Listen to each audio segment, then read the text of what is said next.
Welcome back to the AoT Chronicles. I'm your host, Chaz. Hi everyone, my name's Ronnie.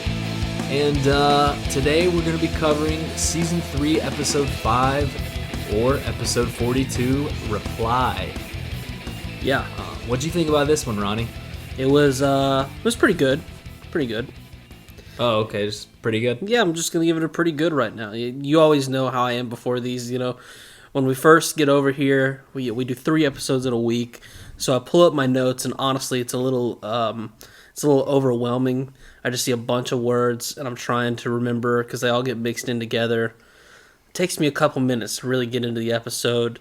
Here, you're just very always on point, detailed summaries for me to realize exactly what episode this is. Okay, cool. Yeah, you're exactly right. I actually just watched and took notes on this 5 minutes before you got here. So what does that mean for the other 2 episodes we're supposed to record today?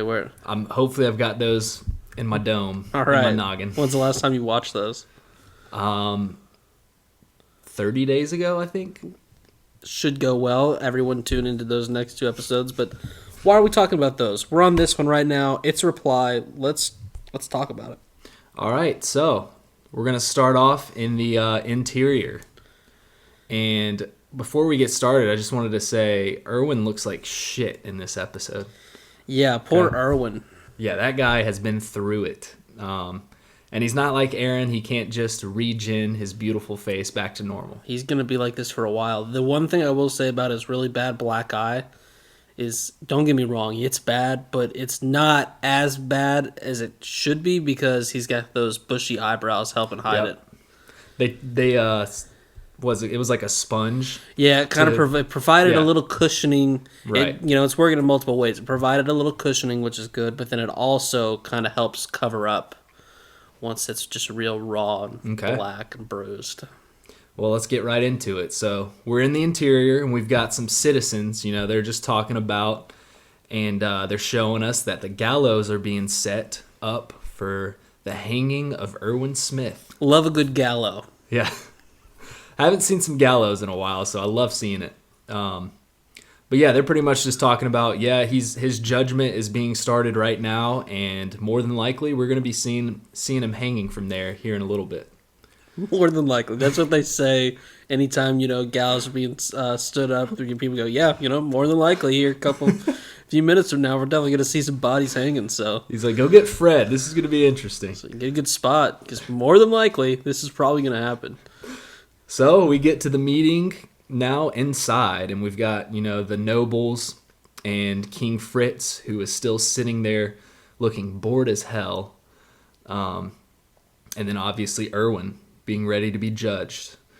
So Erwin starts off telling the council that, if the scouts are done for, that humanity loses.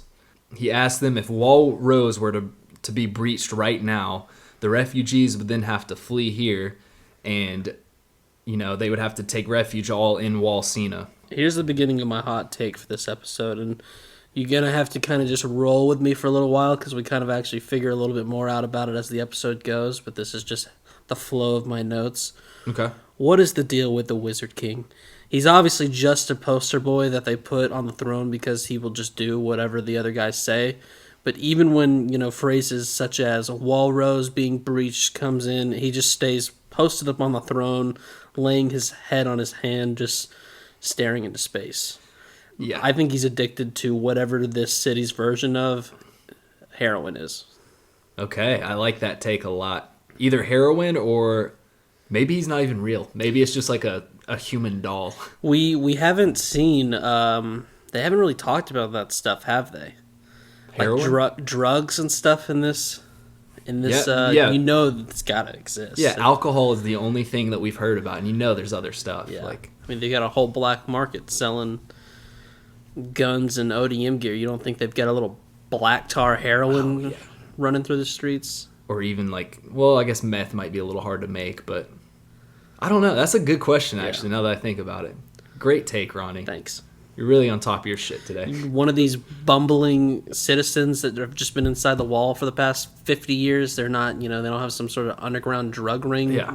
Yeah. Don't buy it. Be on the lookout for it. So yeah, Erwin asks like how that would affect the food and everything, and he's basically like, yeah, if they all take refuge here, they run out of food. It's basically going to be a war between the people from Wall Rose and the people from Wall Sina, and just talking about how much of a shit show that'll actually be. But yeah, he just looks like absolute dog shit. I have this in my notes. I had to mention it again. His eye, like you said, is fucked up. You can tell he's just been tortured pretty thoroughly. Fuck him. I don't even know what to say. Whoa. He doesn't have an arm. Oh, well, his arm was lost to a Titan, but I feel like if he did have an arm, he wouldn't have an arm, if that makes sense. They would have done that in torturing, too. Yeah. So the king, he's still just being a sleepy tool. He's just sitting there. I don't even think he's real. I'm calling it right now. He might not be a real person. But he also says that reclaiming Wall Maria is the only hope for the future. Erwin does. So he's trying to plead his case here at the beginning, but obviously it's not going to work. We see that they've pretty much made up their mind. They've had this plan all along. Yeah. It's part of it's to stop the scouts, but I think even more of it is to put an end to just Erwin himself. Yeah, you can tell they don't like Erwin. Because they know that he's kind of the ringleader to... obviously he's the ringleader, but I'm saying, like, he's doing more than just meets the eye, and they know that. Yeah, and they probably think he's a big threat to their plans because he is such a smart guy. But then he asks, like, if they have some secret plan to overcome this whole ordeal. I mean, he's pretty much just he's just laying it all out there thinking, I'm pretty much fucked either way. Maybe this will work, maybe not. But they tell him that, he's not there for something as simple as murder or anything like that. And this is where we go to your favorite clause, Ronnie. Okay? Yep. Clause number 6. Charter number 6. Sorry, charter clause number 6. Charter clause. Thou shalt not prioritize one's own gain over longevity of humanity. It's so that's what he's in here for, okay? It's Santa's brother who became a lawyer. Charter clause. Charter clause number 6. Is that your favorite clause, Ronnie? Yeah, okay. Definitely. I think I said that an episode or two ago. Okay, that's what I thought. I couldn't Charter remember. 6. It's got... Because it's mainly... It just covers a whole lot of stuff that needs to be claused and chartered. I like it a little bit more than 7, so I kind of agree with you there.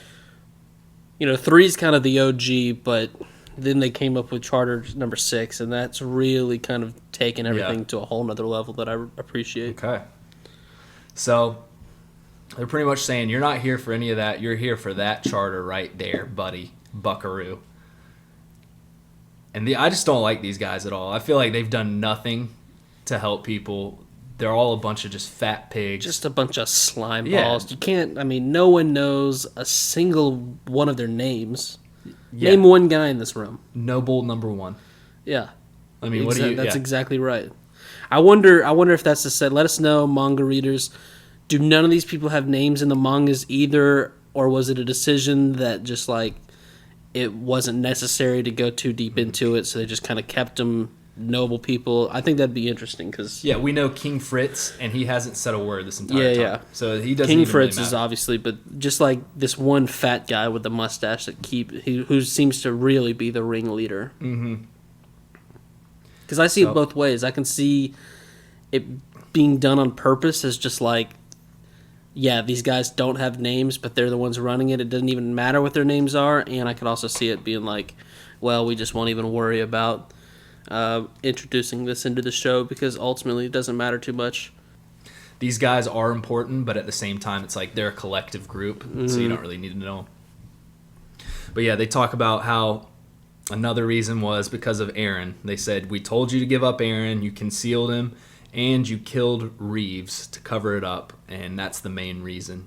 So, that we all know from, an episode or two ago that they talked about blaming Reeves' death on Erwin. They set that up, but then we also know from our good buddy Flagel. Yeah, Flagel. that's not what happened. Wow, the quickest page turn ever. Very quick page turn. Ripped the pages out of the... So, this is where the episode gets interesting, okay? Hey, no cold brew today? I actually just finished it. Oh, you just before you got finished here. the cold You made brew? fun of me so hard last time that Yeah. I finished it before you got here. Right.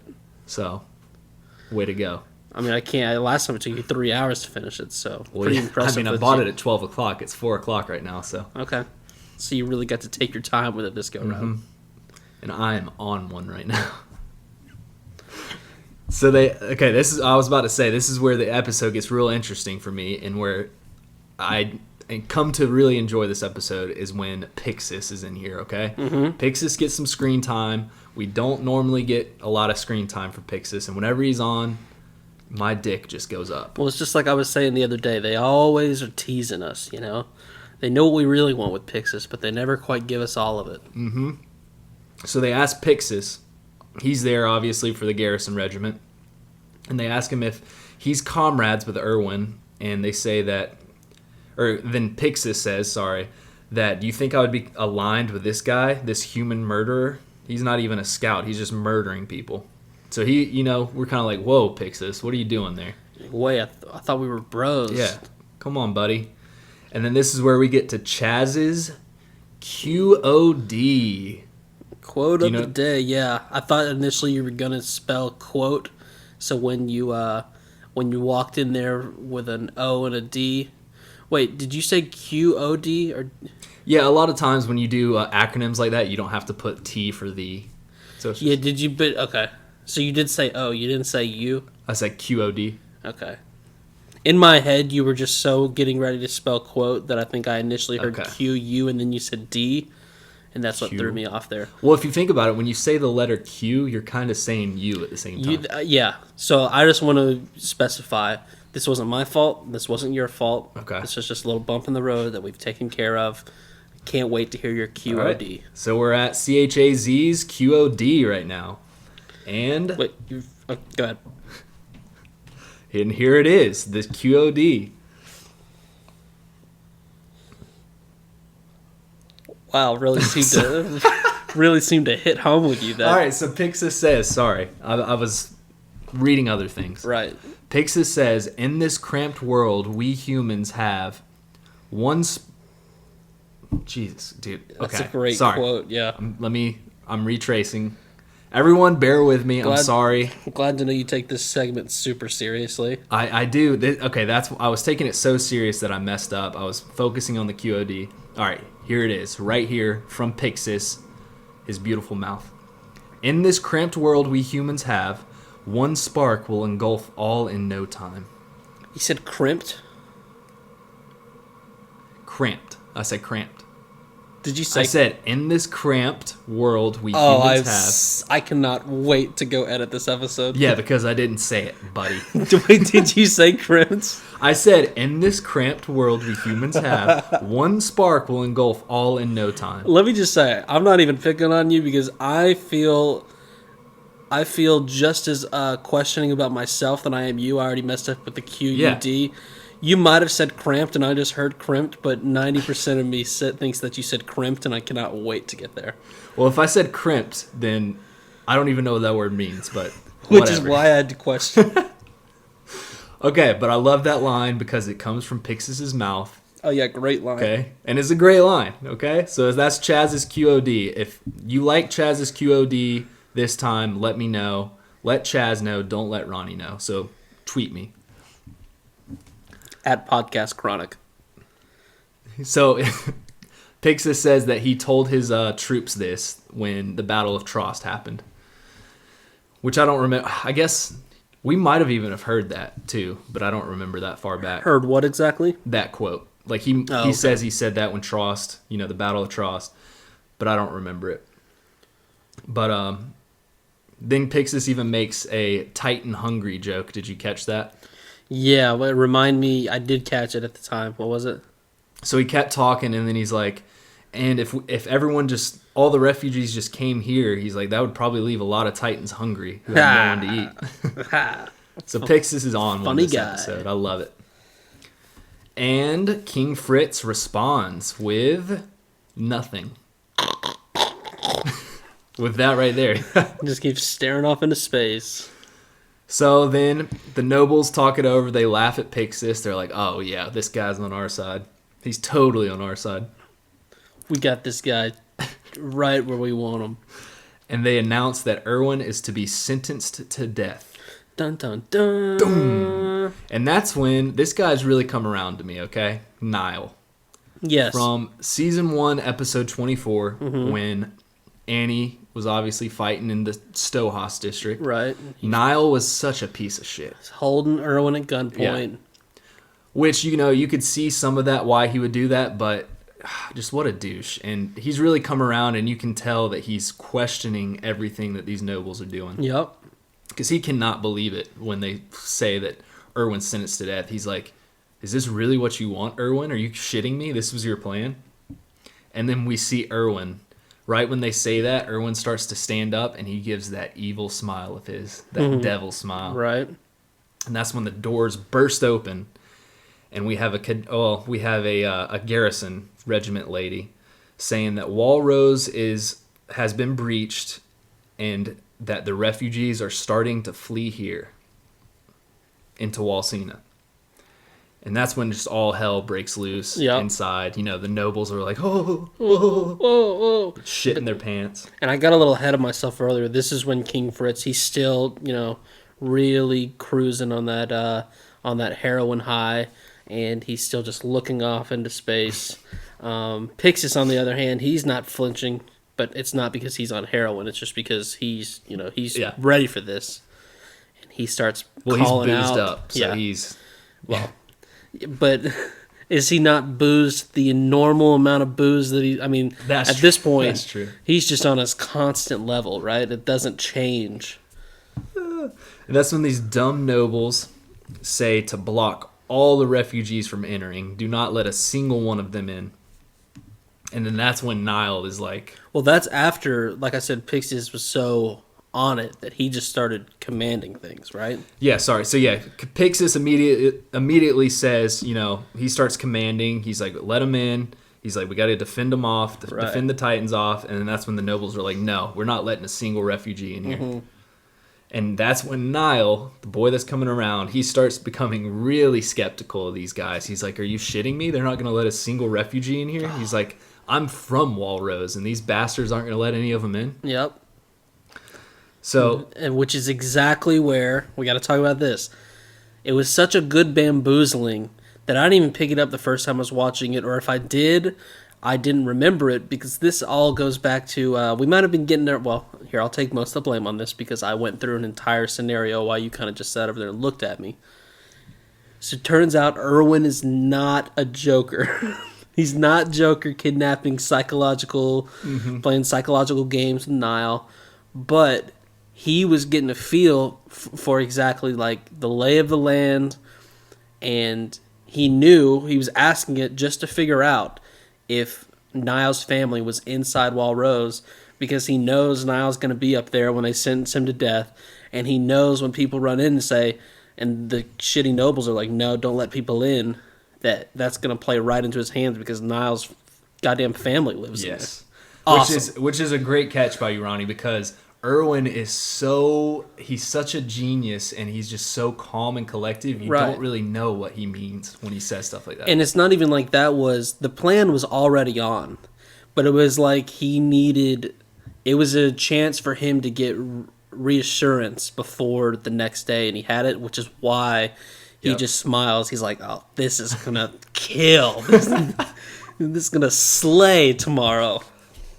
It did. Erwin is so awesome, dude. What a bamboozling. One of the greatest characters in any show I've watched. So, fuck you if you don't think so. Whoa. And please edit that out. I didn't mean to say that to our listeners. Pretty harsh. So, the nobles just can't believe that, the wall has been breached. But then they start whispering amongst themselves, and they're like, hey, listen, the vessel has been found, Aaron, and we just need to buy some time, before we can finally take that back. And so Nile decides to not close the gates. He even says, he's like, I'm not doing it. I'm not closing these. And so does Pixis and Zachary. Okay, hold on. Before we continue on, is it Zachary or Zachary? I think it's definitely Zachary. Okay. For some reason, I don't know if it's just they're Japanese, I hear Zachary. Do you hear that? I think at one point when you say that, it's kind of one of those things where I've definitely maybe heard it a certain way, but I've also like stopped to spell it. Here, fun fact about Ronnie: my middle name's Zachary, so I went to spell it and I spelt it like my middle name, but then I saw later that it was actually spelled different. Okay. So Ronnie Zachary Coleman, right? yes. Okay. And Chaz, what you don't know my middle name, do you? Chaz Bartholomew, isn't it Bartholomew? Well, Barth, but that was close. Chaz Barth. Oh Toomey. yeah. Yeah. Your grandfather was named Bartholomew. Yes. Back when he fought for Stalingrad. No. I'm not. Can you tell your mom I'm not talking to her? We're talking about. I forgot her name is Barthy. Barthy, shut up.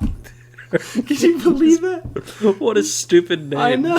It's almost like dumb idiot, dude. It was almost like you just came up with it just now. I know. I was just saying because it's her father. That's why she turned around. Not because, well, yeah, Bartholomew, and then it's Barthy, and then that's why my middle name is Barth. It's just it's like the bloodlines in this show. It just keeps... Your child will just then be Bart, and then their child will be Bar. Just keeps going. He just keeps shortening up. Before it's just no name at all. Oh, that's so stupid. Yeah, a few generations from now, there just won't be a name for my kids. So Pixis ends up saying that he was the mastermind behind all this, okay? Yep. He tells them when everyone's freaking out, he's like, actually, I'm the mastermind. It was just a ruse. It's a ruse, buddy. He's like, I had plans, and I was willing to abide by you nobles and the government if y'all chose to be on humanity's side, but you obviously didn't. Do you believe that? Somewhat. I somewhat believe it. If they would have been like... Well, I feel like he knew they weren't going to be on humanity's side.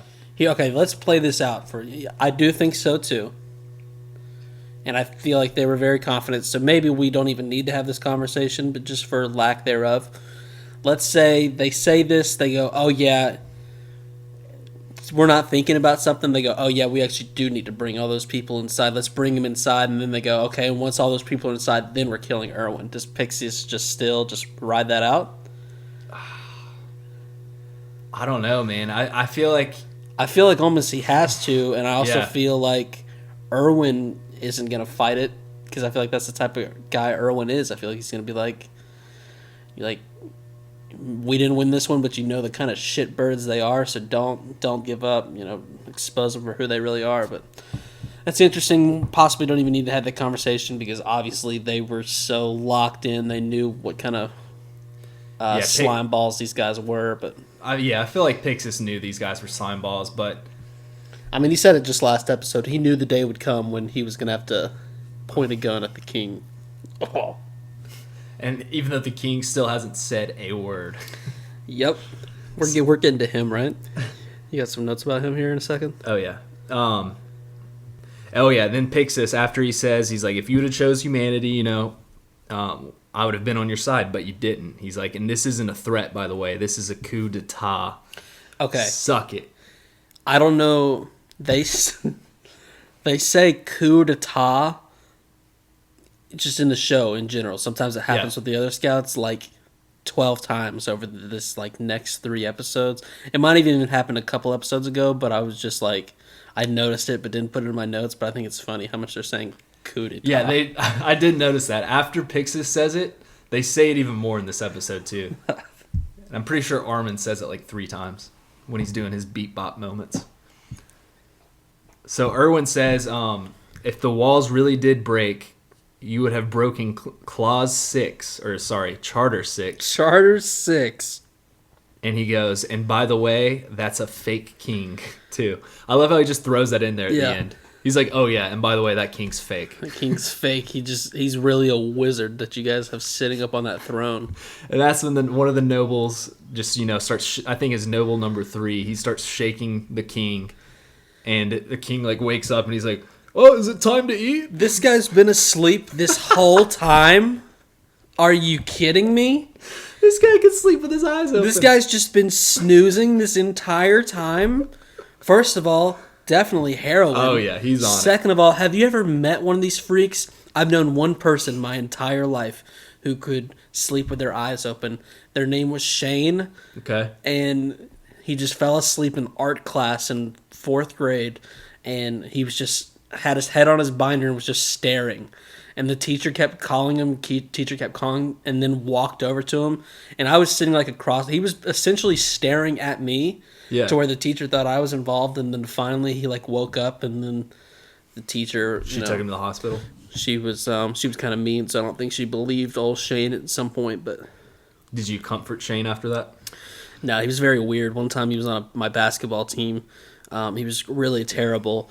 We were in it was the 3rd quarter one time, and we were up a good amount. We were trying to get him a shot.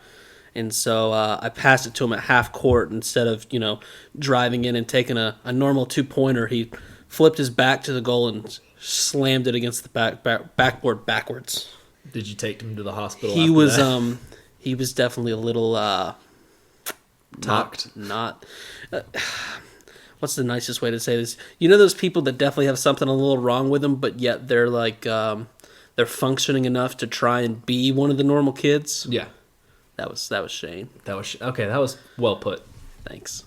Sorry, Shane, if you're listening to this. Don't want to get canceled before season 4.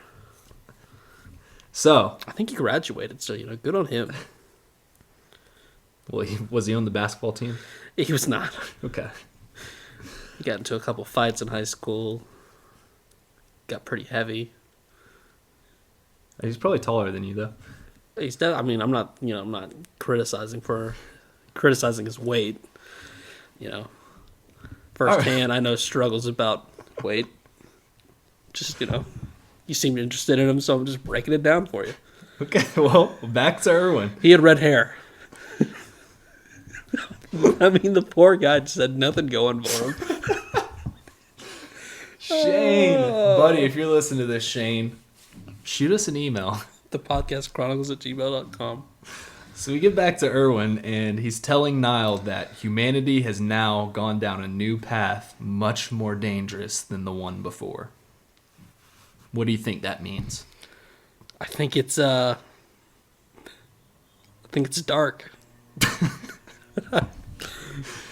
Do you think the path is actually a lot more dangerous than what they've been going down? Yeah, I do. Okay. Yes and no. Now it's just like stakes have been ramped up to 100 right here, right now, and it's going to stay like that until they figure out this Titan thing. Whereas before, they were just putting Band-Aids on it. Eventually, everything was going to blow up, but it was all just going to come to a crashing end in one big showcase. Whereas now, the dam's busted at this point. Yeah, I think we've even had Armin since episode 1 talking about how eventually it's gonna come crashing down. Right. So we go back to the Levi squad, and they meet up with Hange and Moblet. Okay. Yeah, once we get to this wagon talk, I'm really, what are the odds that you actually took good notes here? Because we got some juicy stuff here. Ooh, probably not very good. I know. We'll see how you do. Okay. But we're not there yet. But anyways, Hange and Moblet, it's nighttime. This kind of, it didn't confuse me, but it was nighttime and they had hoods on. I'm pretty sure Levi was about to slice their throats open. If there's one thing I do, we've said it before, I'll say it again, I keep it real. I'm editing these podcasts, recording these podcasts. I was very hard on Moblet a few episodes ago. Yeah. Thank you for coming out. Yeah, when people weren't, when no one knew his name and he just kind of seemed always pointless to the side. I love Moblet. All right, I just want to put that out there. I'm sorry I was hard on him. He's a great guy.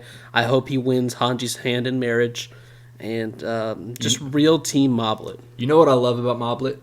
He reminds me of myself a little, because this guy, he's a veteran, first off. Friend-zoned. Well, he's not friend-zoned. Don't. Kind of weird. What else are you going to say? Well, I thought we were just naming stuff, similarities between you and him. You're the one that said, you're looking at me like you're mad. I'm naming things about Moblet. You were the one that said, oh, me and Moblet were like the same person. So. Well, I was getting to the points, and then you just rudely interrupted. I was adding the points for you. Okay, well, there's 2 points. Fine, I'll give you those 2. No one really knows his name. Okay, there's number 3. 4. Right? Are you done? Well, you name one. Okay, 4. He's a quiet, calm veteran who just does his duty and does whatever Hange needs. He doesn't ask questions. He's not trying to get in her pants. He's a well-respected man. And he's her ride or die. He'll do whatever she needs. Yeah, that's, you're right. That does sound like you. And he's a great guy. He Yeah. reminds me of myself a lot. Same person.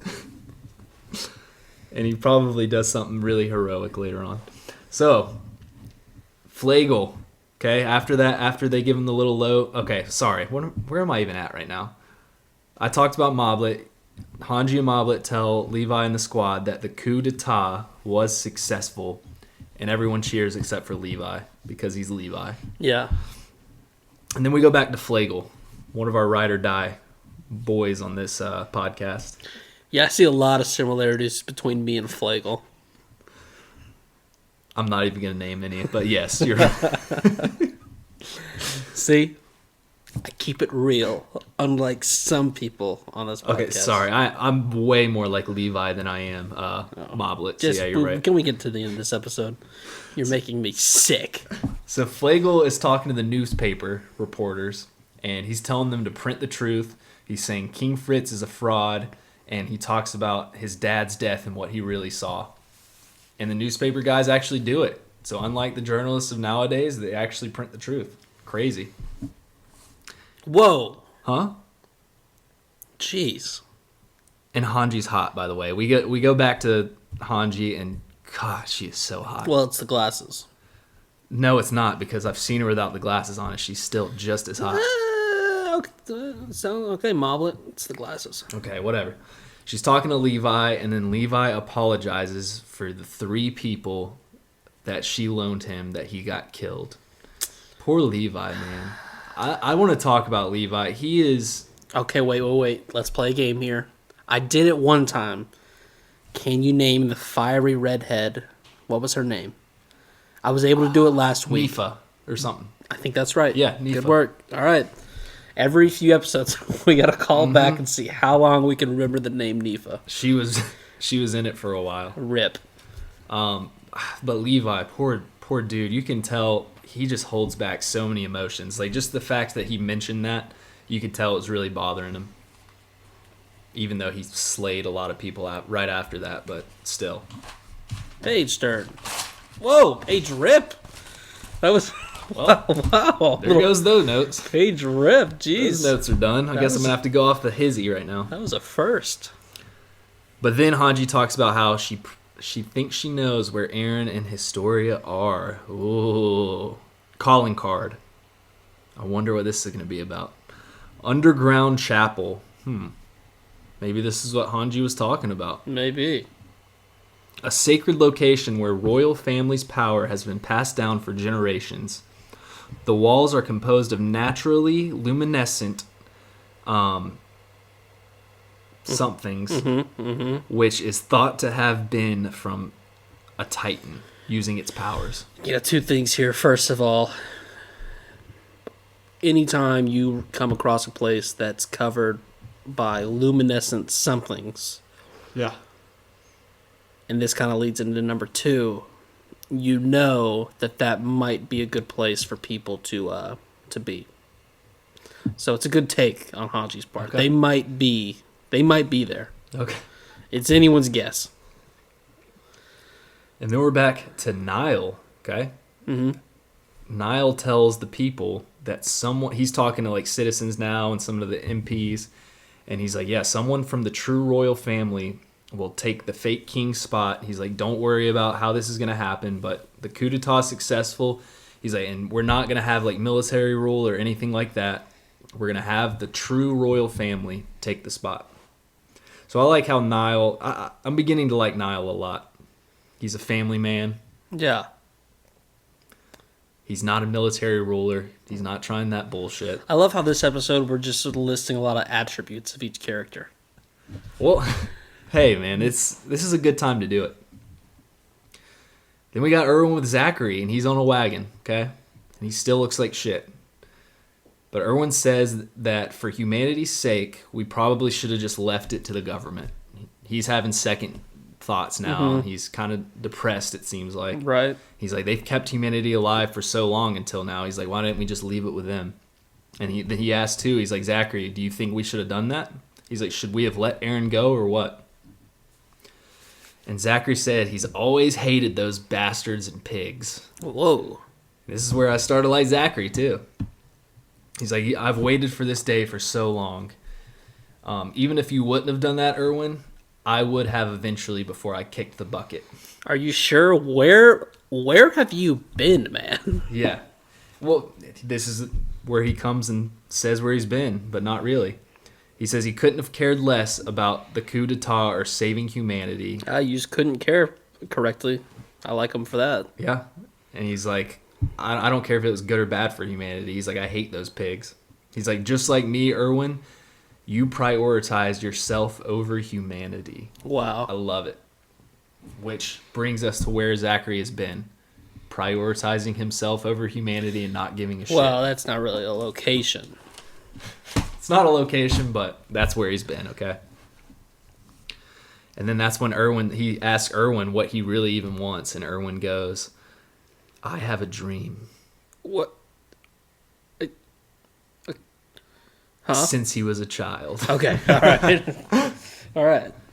I was going to say, wait a second. And I love Erwin's dream, but he doesn't talk about it. We go back to Levi Squad. So, this is where we're on the wagon, right? Is this the wagon talk you wanted to talk about? Yeah, I think this is the wagon talk that I wanted. You might need to help me out here because it looks like I wrote this with my left hand, and my writing hand is actually my right. So Levi Squad's on the wagon with Hange, and Hange says that a reported incident from 5 years ago, okay? So right. This is when the walls initially broke. This is that day. That day. That shook up the Rice family. So 5 years ago, an incident happened that completely shook up the Rice family. Rod had 5 children, and apparently bandits had raided his chapel, and every one of them died, including his wife, except for Rod, who eventually somehow escaped. We don't know how he escaped, and that was just a few days before that Historia's mom, so his mistress, was killed by Kenny. Right, which we've seen. So we got a good timeline here now. We know that the chapel was raided right after the walls broke. Okay. So that we got that down. All of his family was killed. He escaped. And then a couple days later, we had already seen the scene where he was there and witnessed his mistress die. Right. And then that's when he told Historia to go live as Krista. Yep. And that's when she eventually joined the Scouts. And that whole training timeline happened. So it was all super quick. Yep. Within a matter of days. So, and Hanji mentions that too. He's like, Rod sought after Historia literally a few days after that, and then he used his money to rebuild the chapel. So they're like, it's kind of weird that he would even care enough to rebuild the chapel. It's like, what's going on there? And then, so did you have any other wagon talks? Because that's pretty much... No, I think you did a good job, Chadley. Thank you. Good work by you. You'd have no faith in me, do you, Ronnie? You just always seem to teeter off near the end of these episodes, so just was worried about you, but... I think my girl Catherine would think different about that. It's just, it's just kind of interesting how it seems like every big episode lands on just my summary time, and you just thought that was by chance. Every big episode. You're saying this isn't a big episode? I'm saying up until now, but up until now. I got Warrior. Yeah, and I got... Oh, yeah, you got the one with Sasha's backstory. Exactly. There's no way I was letting you get a hold of that one. I'm so glad you got that one, by the way. You deserve it. We had a lot of fun that episode. I think it's our most downloaded episode up to this point. Okay. People couldn't wait for the Sasha episode. So, we're back to seeing Aaron now, and he is chained up in the luminescent underground chapel that we were talking about.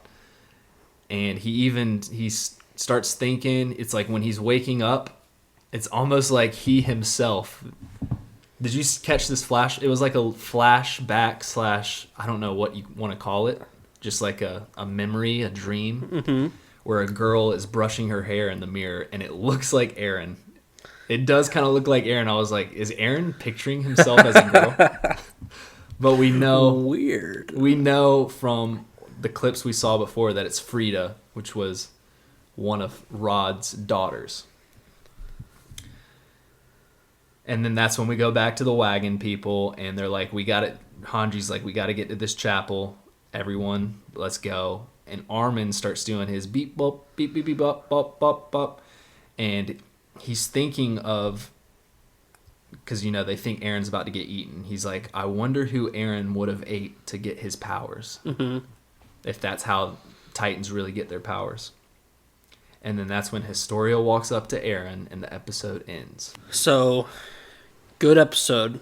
Obviously, I mean that first really half, good. The bamboozling, awesome. And then once we get out that, it's just setting stuff up because I'm not afraid to say these next 2 episodes are bangers. Yeah, they are. Season 3, Part 1. The beginning of it, dope with the action. Levi action, awesome. A little confusing. You're kind of like, what's going on? The middle part, you get a lot of information. And I love it so far. I love Part 1 a lot so far. The ending, I've already seen it. I'm not going to comment on that yet. But it's not my favorite. The ending of Season 3? Well, okay. It goes in phases for me. The beginning, awesome. 3 and 4 is like, oh, that's pretty good. These ones right here, great backstory. My mind gets to churning. I finally start understanding things. Couple episodes later, I'm like, I don't know if I like this much. The last 2 episodes, this is pretty baller. Does that make sense? Okay. Yeah. I go in waves with this part. Yeah, we haven't. I'm learning some stuff about you. For considering we watched a lot of this season 3 together, you didn't express any of those emotions to me. So, well, we didn't. It's great that we get to do a podcast on it and really break it down. Well, Ronnie, we didn't actually watch Part 1 together. No, but the part that you're saying you weren't so crazy about is the part we watched together, and I can't... Which one? Near the end of Season 3? No. I'm talking about Part 1 is only composed of 12 episodes. Oh, my God. I'm talking about Part 1 in general. This fucking guy right here. And by the way, we are going to split up our top 5 characters in Part 1 and Part 2. Oh, my God. We're not going to do for the whole season. So you're welcome, guys. Ronnie doesn't want to because he doesn't like you and he doesn't like talking to the fans. I really don't like how you're explaining these episodes you're talking about. Let's just get to the end of this one because... All right, well, we're done. Okay, buddy? You stayed strong to the end and you just fell off a cliff by just talking about parts and beginnings and ends instead of using episode numbers as good reference for our podcast listeners. They were all so confused. I had this really hot take about milk that I'm not even going to get to this episode. We're saving it for another episode. Let's do it. So come back for the milk take because I got to recoup. That's not a coup d'etat. That's just a recoup. Okay. And we'll talk with you next time. Please, we love you guys. Yeah, send the feedback to the podcastchronicles@gmail.com. Shoot us that sub on YouTube. Don't shoot us the sub on YouTube. Subscribe on normal podcasting apps. And then another thing that we don't really ask for, leave us a review on Apple Podcasts, Leave us some stars. But review us on the comments section on YouTube. But we always promise to keep this pimping sections short, so we're done with that. We'll see you next episode. Peace. Love you guys. Peace.